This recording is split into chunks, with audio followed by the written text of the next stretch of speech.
What up? What up? What up? This Ibn Web, Ib Web, Quran, the Sum here. Just go around. Think I'm gonna rock with the Quran thing here. Um, Great person I have coming on here. Had the opportunity to meet Jen in those grad school days here. Just seeing her elevate from there and just stuff that she's got going on from an educator, author, just about her business and everything else here. So I'm just flattered that she was willing to jump on here and just chop it up with me for a little bit. So I'm looking forward to just hearing a little bit about her journey, and we'll pull her in a sec. Hold tight. Hey, what's up? What's up? Come on, What's man. up? What's You going got me, on? you got me slipping. Nah, you good, you good, man. I had to do something here, these bare walls that I be having around here. So no, so it's all good here.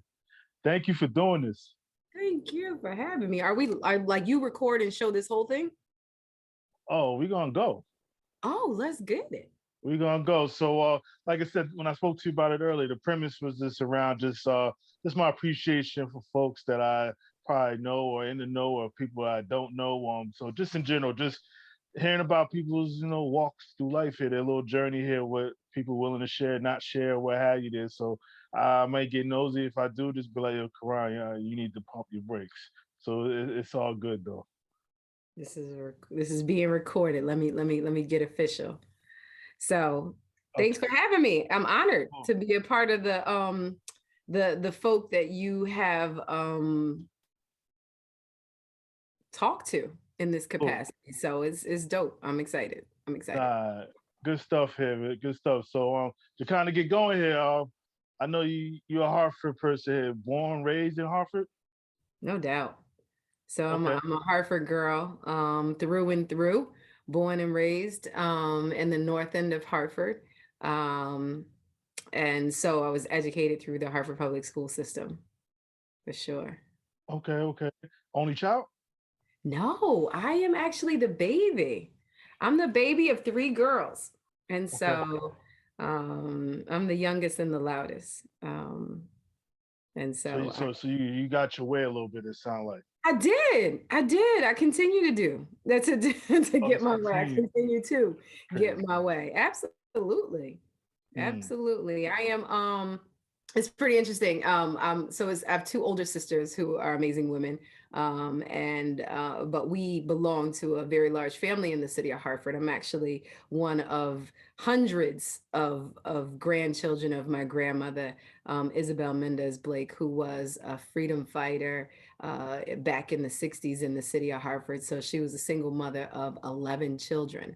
Those 11 had 27, and those 27 had a good Piled on. Yeah. 35, and those 35 are having some babies, and those babies are having babies. And so we've got about six generations deep. I fall into the sixth generation that we can count Okay. in my family. And so I'm very proud to be an active member in a LLC that my family created to support the continuation of their legacy. And that organization is called Generation Six, which is the 27 of us, first round of grandchildren of my grandmother, Isabel. So everywhere you turn around, probably you running into a Oh, family you member. yeah, yes, a cousin. I'm sure if I go through the stacks of the hundred or so folk that you've interviewed, you probably interview my cousin. Um, and that's not a joke. Like literally in Yeah. this city, I feel well protected because I got a cousin on every corner. We call ourselves cousins by the dozens, and that's just Okay. my line. So my grandmother is one of I think 8 children, and so all of those lines are around. And so it's bound Nah. cousin. Nah, crazy deep here. I think in general, like how was your childhood? I know everybody says normal, but everybody's normal is different.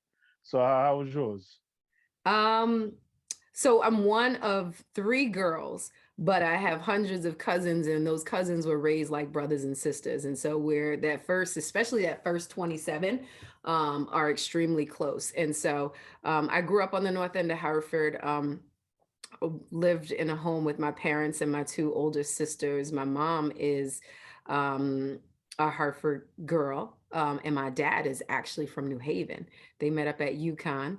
And so it's been love ever since, like 30s. I don't know. How old is my oldest sister? I'm telling people's business. So I'm not going to go into that age wise, but they've been married for many, many years. So I grew up in a loving family, a loving household, the baby of three girls, and just surrounded by love. Okay. And then with the Blessed. love, I was blessed.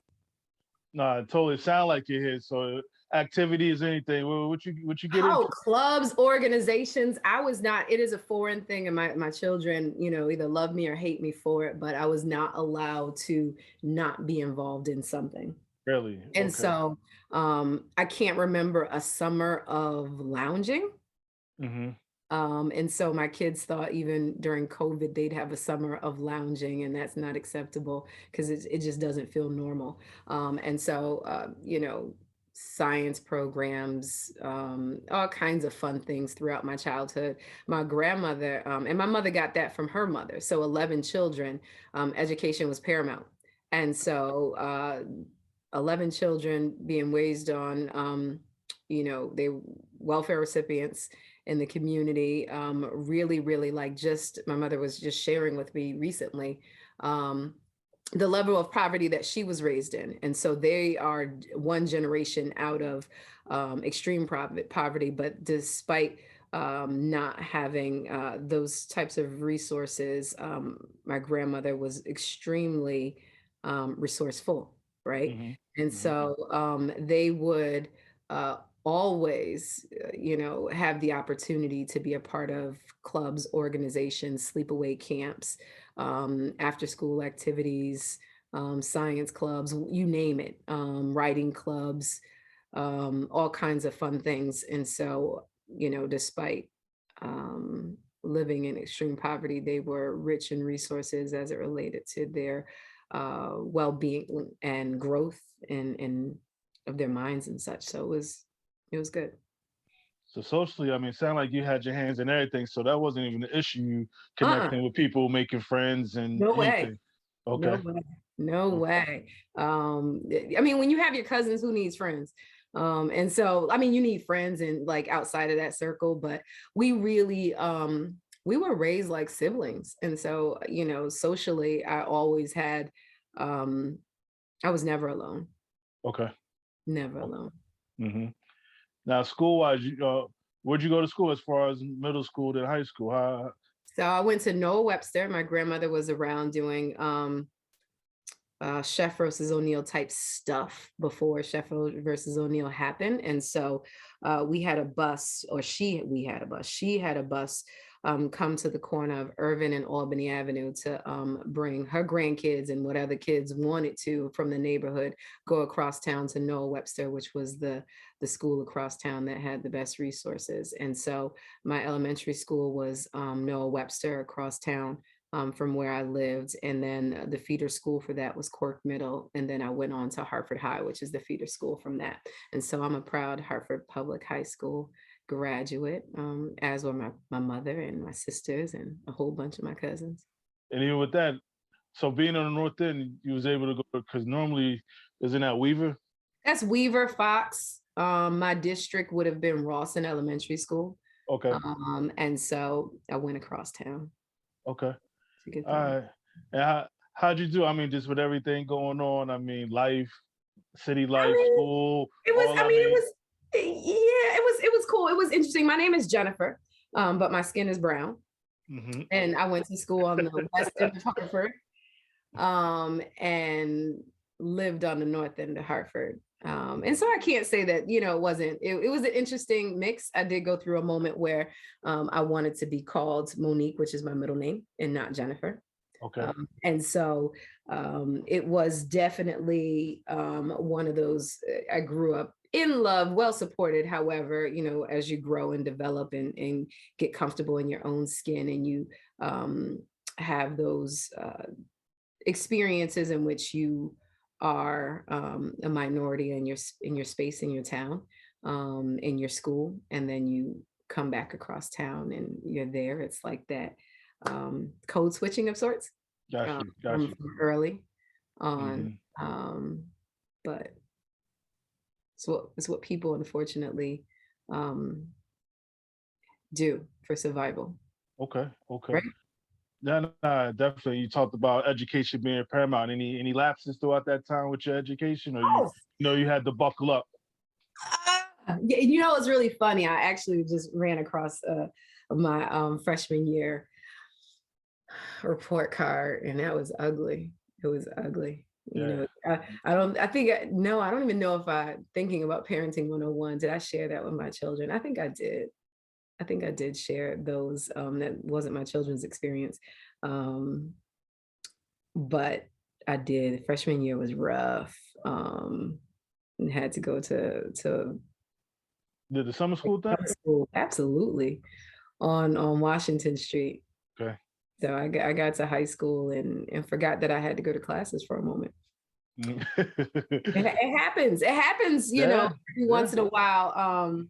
So it happened, and I went to summer school and got back on track and stayed the course and was able to Hmm. successfully graduate from high school on Now, with time. that being said, did you know what you wanted to do as far as you I just knew you had to thought, go to college or hmm. what? Okay, so I initially, like in high school, and I'm glad that I did this. In high school, I wanted to, um, early on, I wanted to be a physical therapist, hence all the like the science camps and things of that nature. And Hmm. so I thought that's what I wanted to do. But junior year, going into my senior year in high school, um, it's probably my mom had me like really think about what I wanted to do and suggested that I do an internship of sorts. So I opened up the yellow pages, like that was a thing. Elephant, yeah. Don't judge. So I opened up the yellow pages and I looked for a physical therapist office and got to calling folk and asked if I would be able to come in and shadow for a day or two, telling my high school student trying to just figure it out. And I went into someone finally answered the phone and said, "Sure, come in on Wednesday, and like I'll let you come in rooms if my patients allow you to." And I did, and I realized that physical therapy could be disgusting. So depending on what kind of physical therapy there, it's like Yeah. wound management is a huge piece of that, burn management, accident therapy, and moving limbs that were damaged that have like still scar tissue and bandages and things. And yeah, I didn't go back. And so I decided I no longer wanted to be a physical therapist because it was too real for me. And so I shifted gears and decided that I wanted to be a high powered like businesswoman. I said I wanted to wear, I love suits. And Hmm. so I wanted to wear suits, walk into offices with really dope briefcases and like hang out like in an office calling shots and like telling people what to do. And so I shifted gears and went to UConn undergrad for business. And so my undergraduate degree is in business and marketing. Is it marketing Now degree? you was on stores or you was on one of the other I branches? was on Store's campus with my big sister. Okay. So my big sister, the one right over than me, the middle sister went to UConn, and so we were able to spend 2 years together. She was a junior when I entered. And so we had a couple years on campus together, but they were tough years. You would think that your older sister was there and you automatically have a friend. And, she Mhm. taught me differently. We went to dinner once and that was awesome. And I said, I'll see you tomorrow night. And she said, no, you Yeah. won't. You need to Mhm. find your own friends Yeah. and find your own way. And so through some really tough love, I found some really great friends that are still a part of my life today. Even though it's all Connecticut here, how's that transition Hartford to stores? It's still a whole nother world. Since my sister was there 2 years before me, I had the opportunity to go up and visit. Okay. And so I had she shared what the experience would be like. But so I wasn't worried about the transition from inner city Hartford to very rural UConn. The funny thing about Hartford Public Schools when you're in my experience was that in the courses that I was track to take. So after that rough freshman year, I got things back on track and was where I needed to be. And it was in honors levels and AP classes. And I was a minority in those AP classes and those honor classes in inner city Hartford. And so I wasn't unfamiliar with the experience of being the only in my class. In my academic space. I was a little rocked and shocked by the idea of getting out of class and not being back in my world. And so, you know, you kind of, Stower's campus is really white. Yeah, no, definitely. It was what it was. Now, even yeah, I got involved with things and found I was about to ask you that. People, you know, like lots of people in the city of Hartford, I have West Indian roots. My grandfather actually came to this country from Jamaica to work the tobacco fields in Windsor. And that's where he met my grandmother, not in the tobacco fields, but he met her when he came to Hartford. And so it was there that I actually found my people. And so I became a part of the West Indian Social Club up there, student association. And so I found my folk and felt comfortable. So the business major you graduate, I mean, did you have any clue what you was going to do with that degree? Or, I mean, I know the thing is go to school and get a degree and it's like, then what? No, I'm a planner. I actually,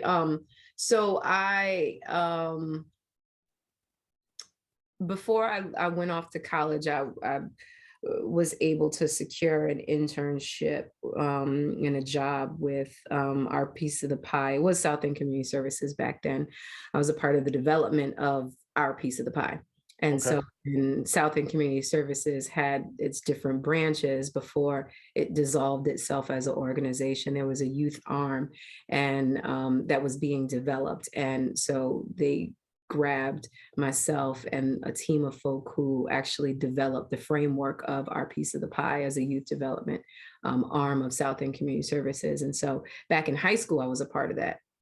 And really, I think that's where, you know, I kind of skipped that part, right? So that's where my chops and business acumen kind of developed. A man, Alan McKenzie, was the leader of that organization and really paid attention to the ability of youth to be able to be positive contributors to the success of programs, organizations themselves and things. And so authentic youth engagement is a strategy he used in order to develop that arm. And so from that age, it was, what are you worth?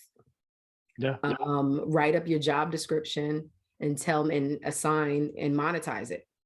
And so I'm back in high school as a junior, senior, and he's teaching me how to negotiate my pay.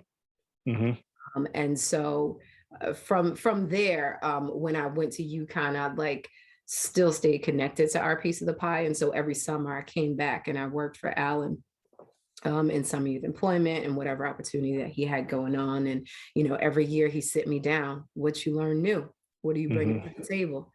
How you negotiate and what I'm paying you for this time, like what's your time worth and da-da-da-da. So I, you know, was able to create my own job descriptions and kind of talk about what would excite me to explore and to do. And so after graduation, I had a job lined up for me with our piece of the pie. And so I just slid into that opportunity. And that's where like business met social work.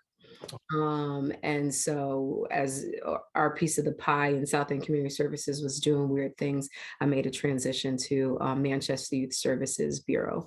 And once there, I decided to go on for my master's in social work because it was like, I felt like there was a need to have some theory behind the actual work that I was doing, just so that I could understand like how I could best serve the youth that I was working with. And so I went and got a master's in social work.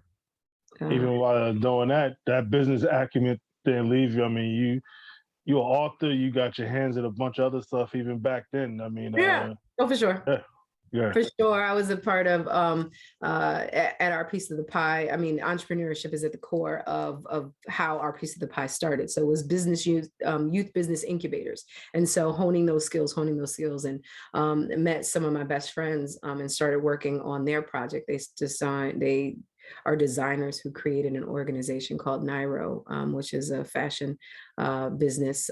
They are fashion designers and have their own line doing stuff like that. But then they also had a program that was supporting the development of the youth designers, but also business people. And so I supported those efforts all through working at our piece of the pie. So always kept one foot in the entrepreneurial world, working with my girls, doing that How, stuff for a while. how important was that to you? Oh my! I mean, it's a beautiful thing when you when you are in business with people you love and you believe in a project and a mission and a goal, and you're a part of the growth and development of that said mission and goal. And so that relationship was huge for me. It's still huge for me. And so we're still very much close friends and still work on businesses. And now I've branched out from there and did launched a business of my own. I wrote a children's book and supported the development of an LLC, Big Red Bird LLC, which is a publishing house, and wrote a book myself, and then supported the development of a book for my daughter. So my daughter wrote a book. And then our latest venture under Big Red Bird is I have a mobile book truck, Big Red Book Truck, which is What made you do that with the truck here? So getting like writing a book with my daughter, we thought, I mean, we're little girls from Hartford, right? And so you can feel like you're big time in Hartford, right? And think that you're unicorns, because you kind of are, like a mother-daughter combo, writing books together and doing your thing, right? But once we got into this space and did this work, we realized that we were being fed a false narrative around brown literature, right? And so one would think that there are no or not a lot of books that feature protagonists of color or are written by protagonists of color that share the stories beyond our tough history, right? That don't start from that space of deficit and actually just share pure joy stories of joy, stories of adventure, stories of triumph, stories of just creativity and greatness. And one can go through your life and your world and think that what you receive or what you see during Black History Month at Barnes and Noble, right? Or in your school shelf during Black History Month, and like a couple sprinkles of books of color here and there, you wouldn't know that there's an entire world full of authors who share wonderful, beautiful stories about the experience of Brown and Black people. And so that is what made me want to do the book. The book truck. I want to and do plan to open a brick and mortar bookstore for brown children. Well, but not for all children, but that feature books with all brown faces on them, intentionally, unapologetically, as I am forced to go into Barnes and Noble, and there's tons of books that don't feature right. brown folk, and I have to scour shelves, look high and low, and then when I find that one or two books, they're like $15, $16, $17, $24. And so you end up picking up the truck book, the book that has the wheels on it, the wheels on the bus, so that you don't have to necessarily get a book for your brown child. And I have a million cousins, right? So like, where do I get all these books for them that's reflective of them, that don't, idealize or like put these images that are not like them on pedestals as the hero. the protagonist that's a hero that just doesn't reflect them, right? And so I want to and plan to create. You see me, I'm working on my words and trying to be Yeah, intentional, no, right? I hear you. I hear you. And so I plan to open a bookstore, brick and mortar, that is a brown bookstore for children. And so the book truck is a test of market, right? It's my little tester to see, like, can I get these books? Like, where are they? I said that they're out there. I know that they're out there. I've seen them, but can I get them? Are they affordable? Am I able to, like, bring them to this market and they be successful and be reflective of children that are from the greater Hartford area? Because all children aren't the same, right? And don't have the same experiences. And so the book truck was a test. It was a pilot, and it's going beautifully, and so exciting to be able to be sought out to do stuff, which is really, really cool. People find out that there's a brown book truck around, and it's not Black History Month anymore, and you're still calling me. It's like, hey, you see me. That's pretty dope. Now, Um, what's the reception sound like? It's been mostly positive as oh far as God, you. all Yeah. positive. Like, I can't even, like, there's nothing, the only, anything that is worth improving is definitely on my side and not on the side of the public receiving me. It's definitely on the side of being available enough, right? So I've run my truck doesn't run me. And so I can only make time available that is, like, physically possible. As a mom, and I do work a daytime job still, and things of that nature. So I have responsibilities with my families. I'm a part of clubs and like, not clubs, like boards and organizations that I continue to support. And so still have my hand in lots of pots, and working on a lot of different projects. And so um, I need more me. No, no, definitely. Before the other projects, where some of the spots you pulled up at with the truck? Oh, so where have you found? So I go to the cultural parades, and so at the West Indian Parade for sure. I was at the Jazz Fest, Greater Harvard Jazz Fest, regular over at the Farmers Market here in Windsor, Farmers Market that popped up on Woodland, Farmers Market in Kenney Park. Go over to the Urban League whenever they have something going on, and they were outdoors. I popped up over there. I'm fortunate enough to be connected with some folk who give me books for free. So although I sell my books, I do have the opportunity to receive brand new books from time to time from some publishers, which gives me the opportunity to pull up to an organization and give away books. I've also done back to school events. Over the summer, the city of Hartford, I wrote for the Unity Grant, which served, it was all about supporting the health and well-being and social emotional well-being of kids who were caught up in the world of COVID, right? And stuck in the house. And so this Unity Grant provided opportunity for a diverse set of folk to be able to provide services for kids in the city of Hartford. And so I linked up with the Wilson Gray YMCA to be able to host a book club.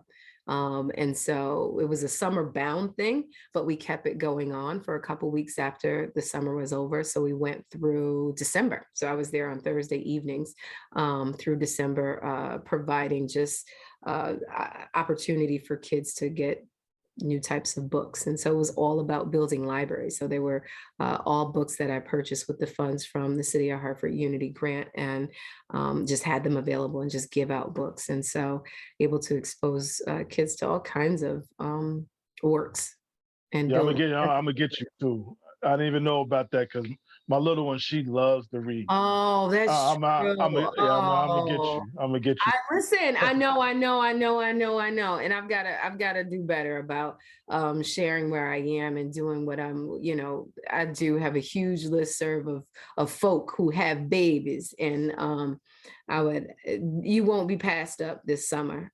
So I'll have a bunch of books claiming it. turn in an application on Sunday for the next round of Unity funding. And so I want to be able to not only just post up one place and have a couple of consistent meetings with a set of kids, but I also am writing to be able to have a traveling book experience, right? And so pulling up in a neighborhood, doing a quick read of a book and then passing it out to the people that are right there, and just being able to just put a book in the hand of some kids and kind of expose them to literacy in a fun way. And you know, a lot of reluctant readers can't get into it because they don't see themselves in the book. They can't get into the story. They can't imagine themselves and or something or someone to be that cool, or a being or whatever. And so my goal is to just expose to different genre, because people receive things differently. And so someone may you know, just get into picture books because picture books are 30 pages long. They're not full from top to bottom necessarily with words. And so being able to get people excited about just having a amazing picture book library is cool.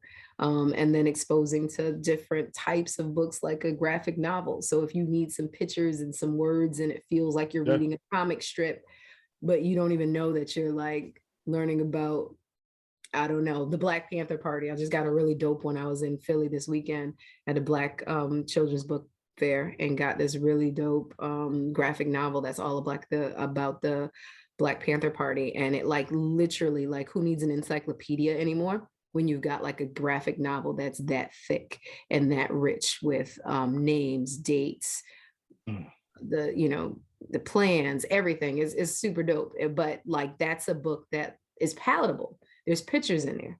You know, it just gives it to you in a different kind of way. We do also look at books that have movies or shows that go with it. So we'll read a book or excerpts from a book and then watch the movie and do a little bit of comparison. So it kind of brings it to life. And, you know, for that kid, it may be like, I'm only reading the book associated with the Netflix show. I don't care.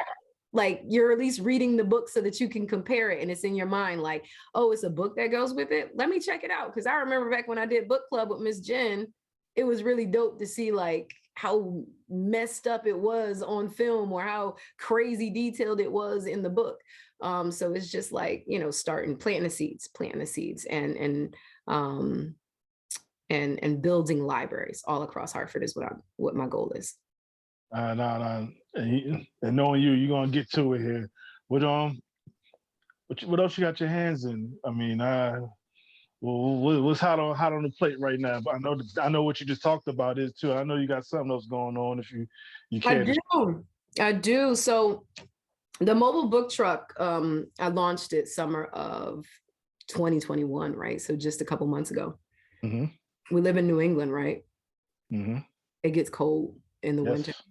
So a mobile book truck that rides around the block like an ice cream truck, the seasonal business of sorts. And so I can still pull up to, you know, I was just at the Wildcats pack program this evening with a bunch of boys. We were reading a book, and when I saw the word poop in there and we were able to read that out loud, they laughed like crazy and like didn't want to stop reading. But like, so I can still pull up and do things like that, right?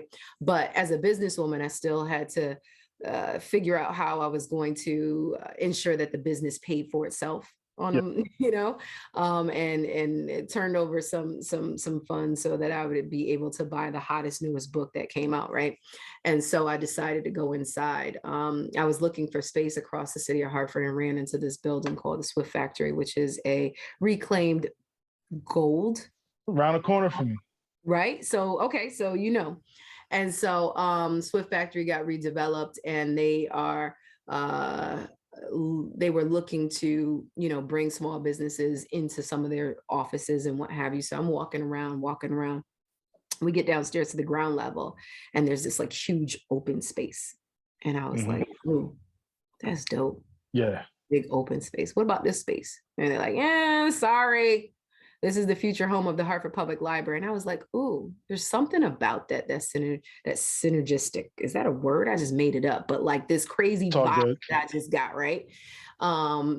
Being all excited about like my book business, and then being like smack dab in a space that I wanted that books would exist in.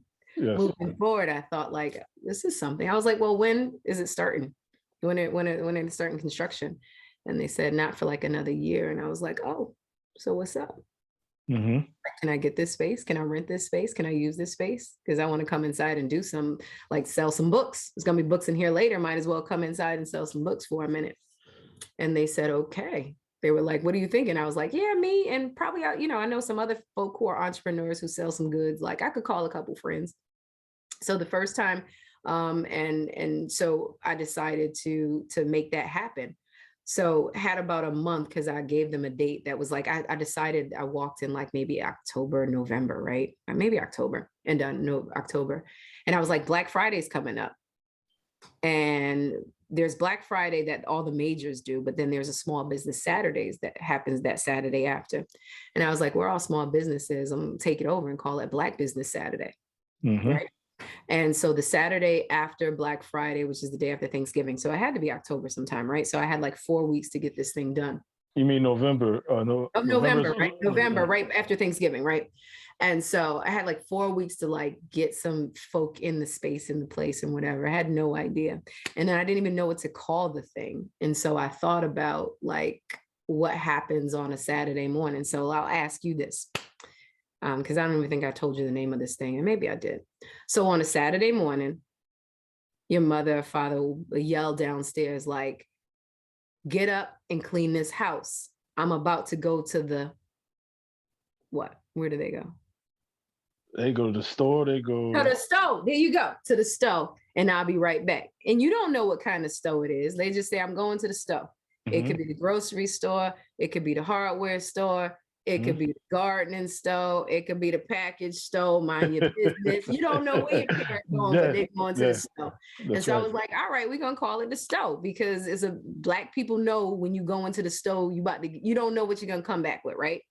And so, so I call it the Stow. And it's a Black business marketplace.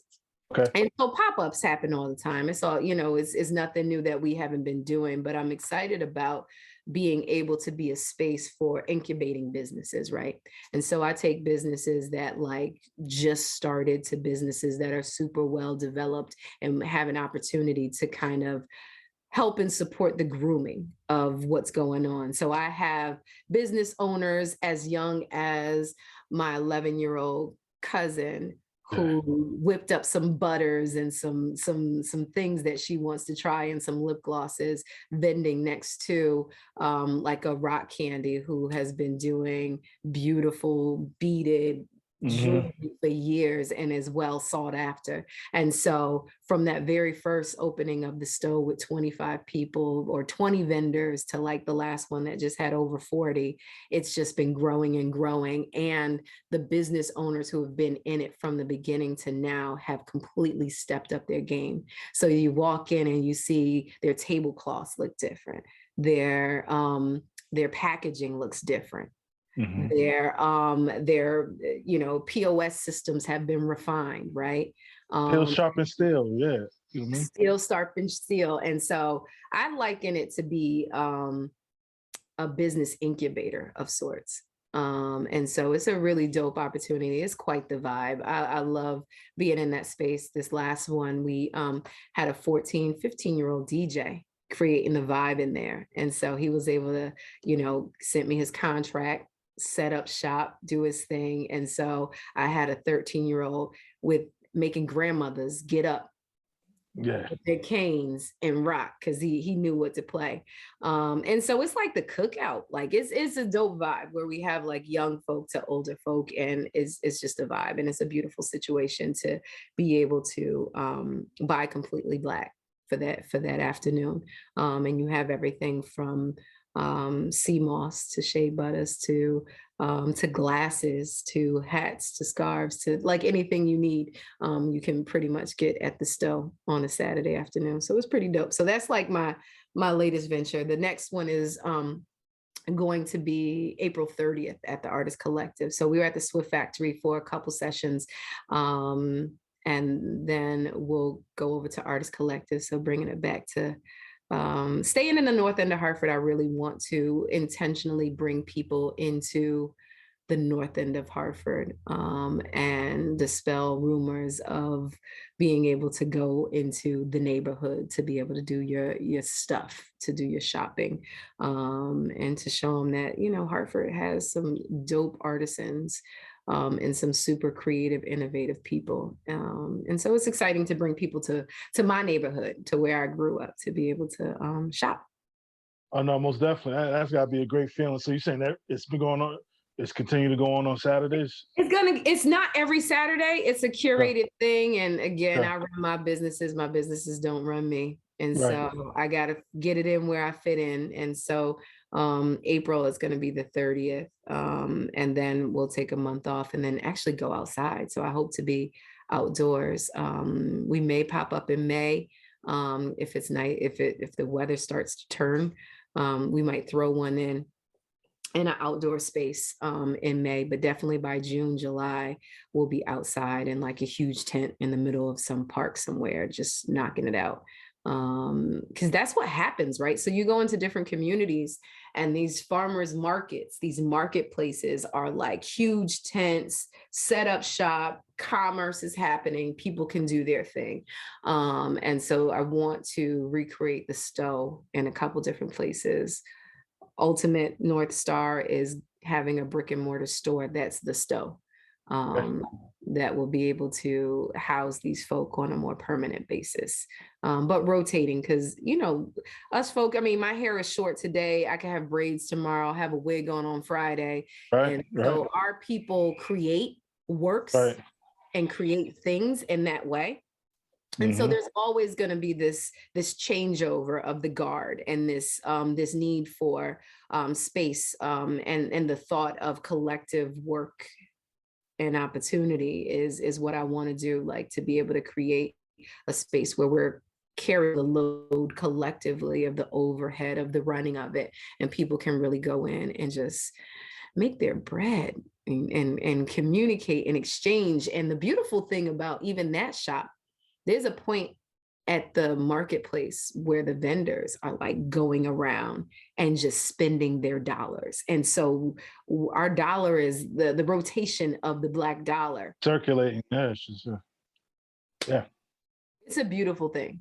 I wish I could do it more often. But there's a lot of, and I also intentionally don't do every single week because there's other marketplaces that pop up, right? And so Mm-hmm. you want people to be able to have some variety until I have brick and mortar. And then it's just a store that you come to on Saturday morning to get what you need, to get started for the week. So Yeah. that is another project I'm working on. Nah. This is great. I mean, you do all this and continue to be a mom. Like, how do you do it? Continue to be a mom. I How mean, how well, how, it's how you do awful it? quiet around here. The oldest is in college. I do not do this alone. I have an amazing ex-husband who is a co-parent that's like my team.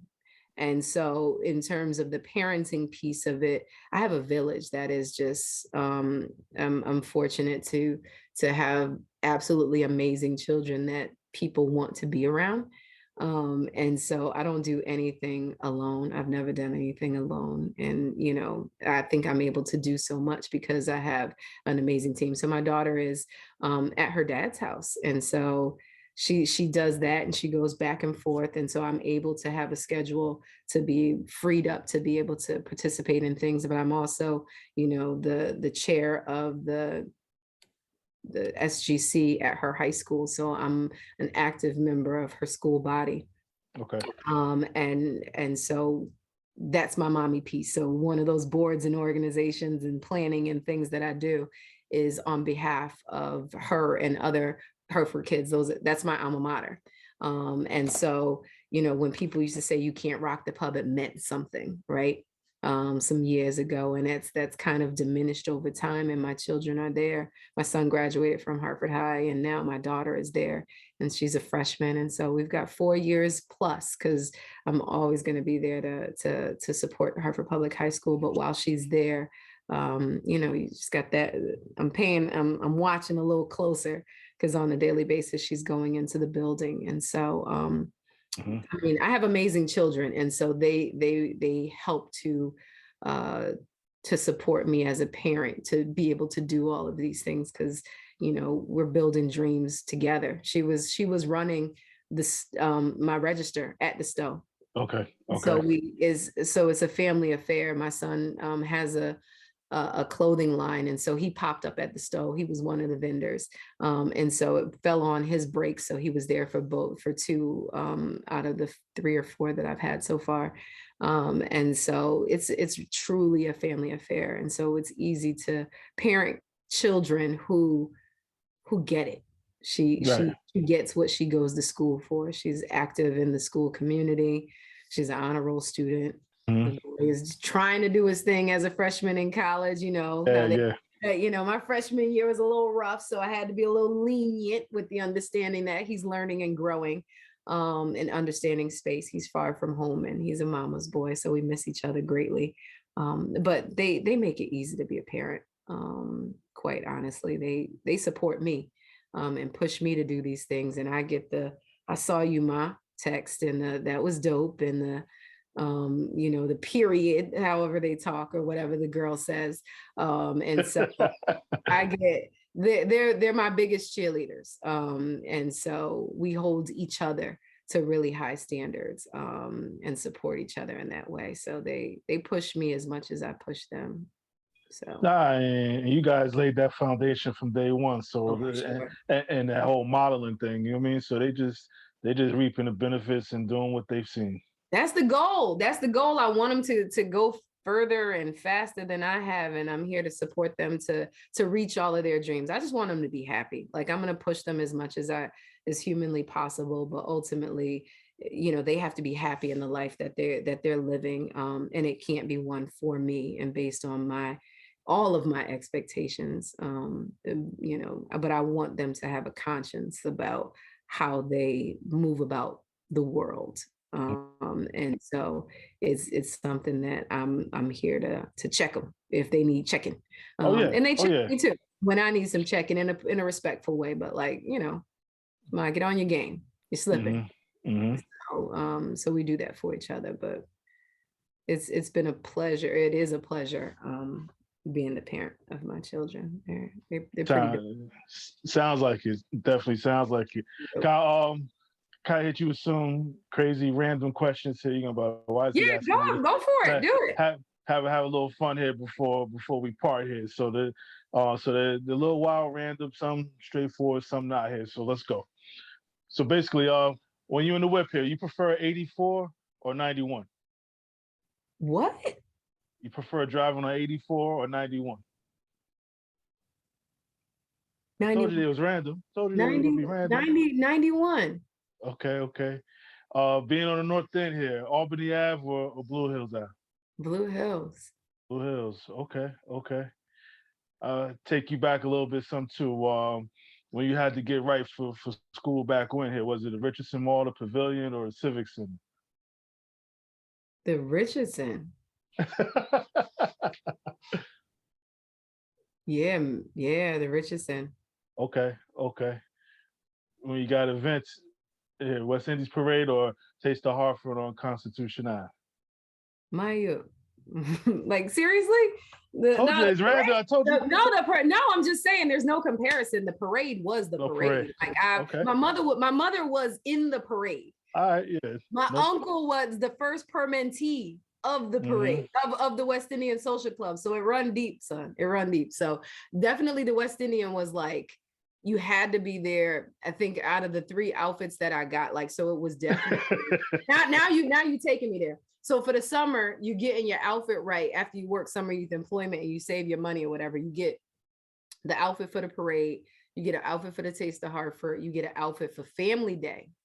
Okay, family. Okay, okay. You understand? When Genuine was here, ride that pony. He was here. He came to Hartford, right? Okay. And so you wear your best outfit for the Jamaican parade for real. Like like you had to do that. And then like Taste of Hartford was all right, but then Family Day is where your family was gonna be. So you could be spicy, but you couldn't be like too spicy because your family. Yeah, right. Yeah, to be mine. And you was stuck in the park and it's all like, and it was muddy, so you didn't wear your flyer shoes because like you might have to go through the grass. So it's levels to it for sure. Oh no, definitely. So I don't know if how big of a TV buff you are with some of these shows these days. Power or Snowfall? I don't like either one.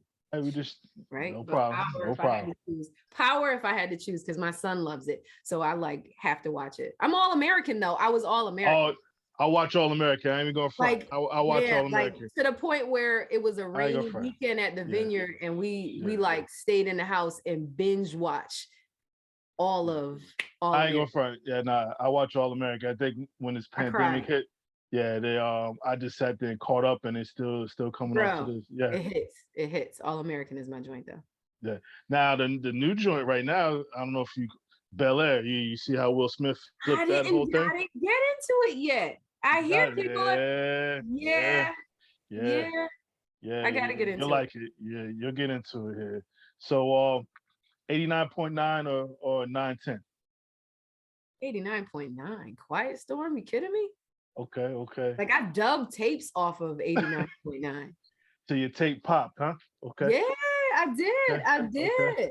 I did. I dubbed okay. some joints off of there. Mr. Pizza or Woodland Pizza? Mr. Pizza. Mm-hmm.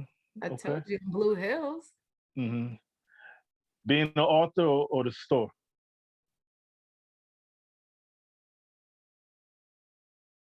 Um, wow, that was a tough one. Not an author, I can't say that, but running my truck or the store, definitely my bookstore over the Stow.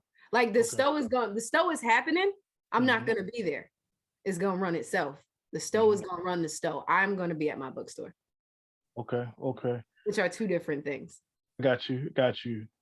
Being an entrepreneur or teaching? Entrepreneur, because I still teach in my capacity of being an entrepreneur. Yeah, yeah. It's the best part about being Jen.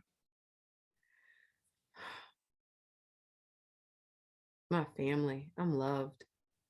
Yeah. Like I've in my adult life, I have run into so many people who don't know love, who haven't experienced like love at the level that I've experienced love.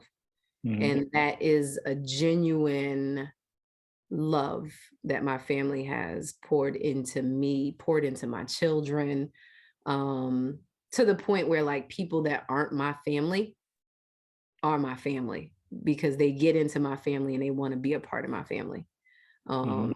So many cousins that aren't really cousins, that are just cousins because they've been around long enough. So the best part of being me is my family. Like if you, that would be the part of me that you would want, that you in, like, not that anybody would envy another person, but like you want that. Mm-hmm. I hear you. I hear you. Yeah. God willing, you got a whole lot more life to live here. But up to this point here, what 3 of your proudest moments so far? Um, 3 of my proudest moments. I don't know that like my children, like being a parent. Is that 1 or is that 2? Did I just shoot 2 of them out? Like, I don't know how that Make works. it two, make it two. So it's another one. I don't know. Okay, fair enough. I haven't like though. I'm most proud of them too. Like they make me proud.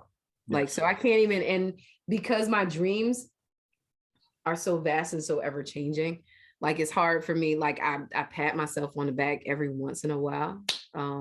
But I'm not there. Mm-hmm. I'm not there. Like I will be there when Hartford Public Schools are good. I will be there when the Stow is established and there's like a spot for business owners. I will be there when there's a bookstore on the corner with brown books that like open the eyes and the ears and the spirits of all of these brown children in the city of Hartford. Like I'm not there yet. So that one is like Okay. I don't have a third, just my kids so far. I got work to do. Nah, all good, all good. You speak about all these books and everything you've done with books, whether writing them, putting a pen to them, moving them, or what have you here. Speaking of a book on your life, what would you call it?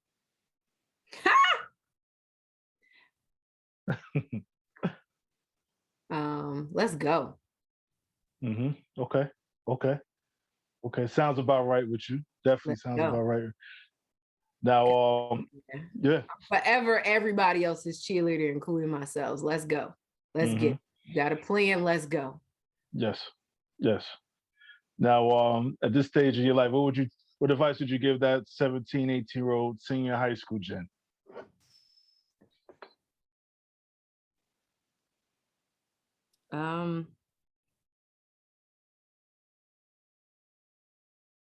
Let's go. You got it. Let's get it. Like, I mean, I can't like yeah. she like you're gonna be good. Like you're gonna be good. I think she knew that, but like I don't know what I would tell her. I don't know what I would tell her. I'd tell her, let's go, let's get it. Like, let's just get it. Yeah. Now your parents, what would they have to say about you now? I think they would say that they're proud. Okay. My dad tells me he's gotten he got a little emotional in his age and the stage in which they all do. Now. I get it. They all do, right? So does my mom. So I think what they are intentionally having conversations of affirmation for me, as well as my children. I think, growing up the way that they did, there was the way that a lot of people of color raise their children in generations past was always forward thinking, like okay, what's next, like good job, what's next, and kind of moving in that way. But they're able to be in a space, in a place where they're able to stop and affirm things that are done, in small things, and daily things. And so they would say that they're proud of the woman that I've become, the mother that I am, and things like that. Because they tell me often. They do. They stop and they tell me. So I think that message wouldn't change. And that they're here for me and they want to hear my voice. So call. Oh yeah, but make sure you call in. Oh yeah. Yeah, but like it's one of those, like, my dad, I still have mail that goes to my parents' house, right? And so it's like a BJ's flyer. Okay. My dad will drop off the BJ's flyer. Yeah. That's what dads will do. always be dads. And so that's, he checks in, and she's in the car dropping off the BJ's flyer. So they're both a part of the riffraff. Like it's a BJ's flyer, y'all. You can throw it away. Oh, we just wanted to make sure, you got your mail. Thanks. So, yeah, you don't forget about that deal on the membership, so it's all good. It's exactly. So it's pretty dope. I am loved. And my parents tell me often. And lastly here, I mean, you already told me a bunch of stuff that you had going on. Is there anything else on deck you got? Do I have room for anything else? Jeez, pressure. What is coming up for me? No, I think Stow is happening April 30th at Artist Collective. Super excited about that. And my brick and mortar is coming. Okay. I don't have a date for that, because when I put dates down on paper, like I really have to accomplish that. I'm really good. Like if I have a date, it's on a piece of paper. I'm really good at accomplishing those goals. And I think that goal even scares me. And so, but a goal that doesn't scare you, is it worth like attacking? Right. And so, that's what's coming up for me, brick and mortar. So if you know about any storefronts in Hartford that are like super dope, not renting, I got to own, just because I feel that kind of way. Nah, I keep that in mind. And I want to say, Jen, thank you. I mean, for doing this. Just having an opportunity to just see you continue to grow. Obviously, I met you in your adult life here, but I think just knowing you just about your business, family, and everything else here, it's just been a joy to just sit back and watch, or bump into you and just hear about some of the stuff you got going on, helping me out here and there on some other stuff too. But I think it's been a pleasure, Jen. Like I said, and I can't wait to see the rest of these chapters of your life. Absolutely. Thank you. I am grateful for the opportunity to sit down with you. Not often do you reflect and think about the things that you've been through and where you are now. And so I appreciate you for stopping me and having me share this story, and hopefully it'll be a blessing and a lesson for someone else who listens. And I am an open book, and I'm here to support. And so if there's anybody who listens to this podcast and wants to reach out and pick my brain, I'm always available. Iron sharpens iron. So as I'm glad that we are in brotherhood, sisterhood together and working collectively to see our people move forward. And so I'm always honored and excited when you ring my phone and let me know that there's something going on. And I'm excited for you as well. So this is really dope, and I can't wait to go back and watch some of the other folk now. So I'm Nah, nah, that's the good stuff. Good stuff. Well, like always, we'll be in touch. And for again, sure. thank you again. Let's go. Yeah. Say no more. Those two words. Absolutely. Good. We'll talk. We'll All talk. right, we'll talk All right. later. Okay. Bye. Good stuff. Good stuff. Like I said, always about a business, about a life, and always got a plan in place here. And I mean, you heard it all from her, Jen. I really appreciate you just taking time out to kick it with me here. So, with that being said, I'm just gonna slide on out. I put my hand over my heart. That means I feel you. Yeah.